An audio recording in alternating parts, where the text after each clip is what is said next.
Chef's House and Preservation by Raymond Carver. Two stories from the volume Cathedral. Very good, excellent actually, as I'm already used with from what we talk when we talk about love. And the previous feathers. In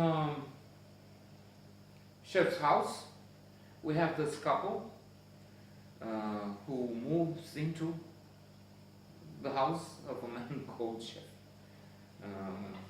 When I first read the title, I thought there's a chef, there's a cook, and we have his house. No, it's Chef. The woman is telling the story, and there is a complex, somewhat complex arrangement, because at the beginning she says how Wes is inviting her to this house, but at the time they were both involved in two relationships,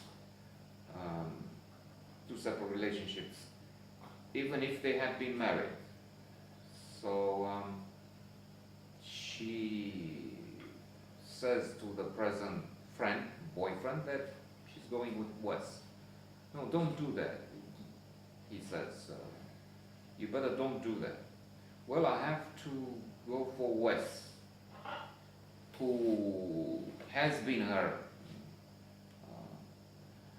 husband, I presume, and he used to have a drinking problem.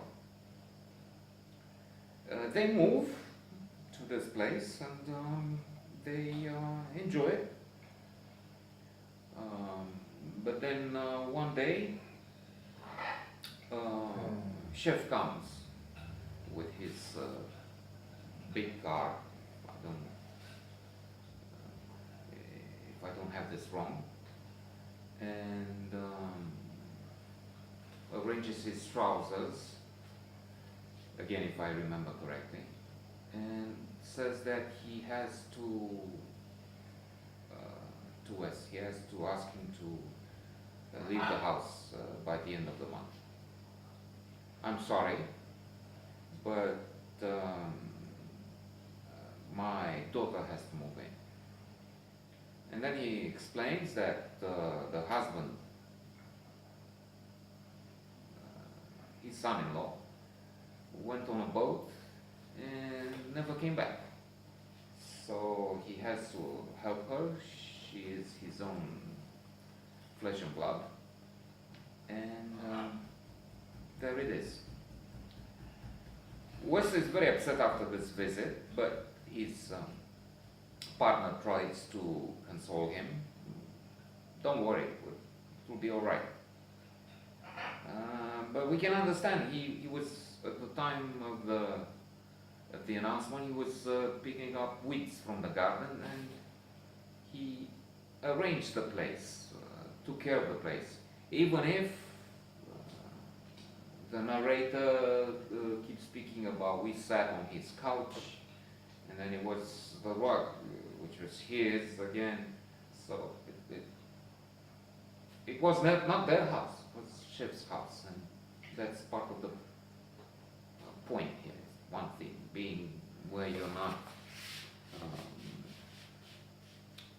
welcome from one point on, and having to stay in a strange land, a strange location, or a strange house.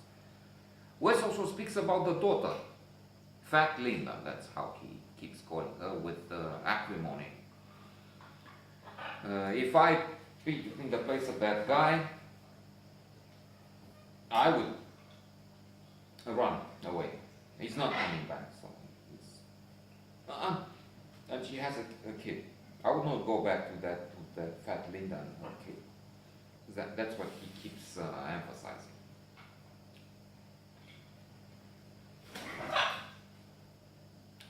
The next story has again a couple.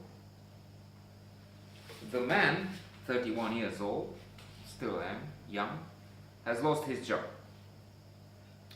With that, he is taken aback and transformed into a sort of a couch potato. Doesn't want to do almost anything. He procrastinates and is terribly affected by this incident. In fact, I'm not saying he's right, but from the many books of psychology and positive psychology I've been reading over the past few years, I understand that, first of all, we adapt. It's hedonic adaptation.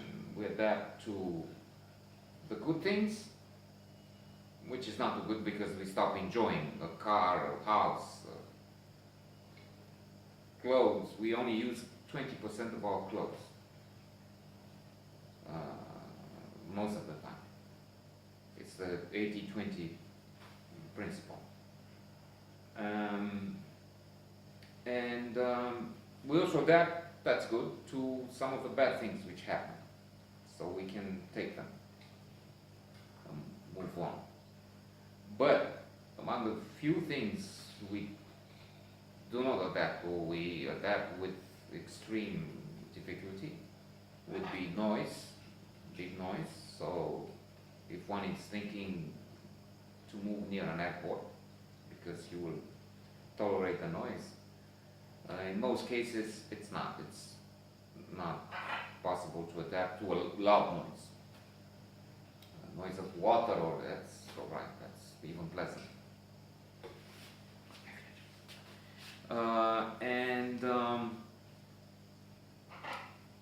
The loss of a dear one, that's extremely hard to adapt to, and there's a long trauma. And then the loss of a job. So unemployed people are in a tough spot.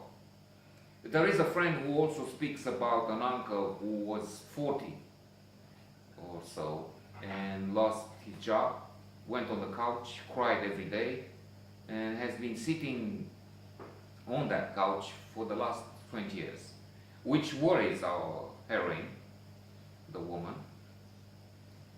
And the situation is complicated by the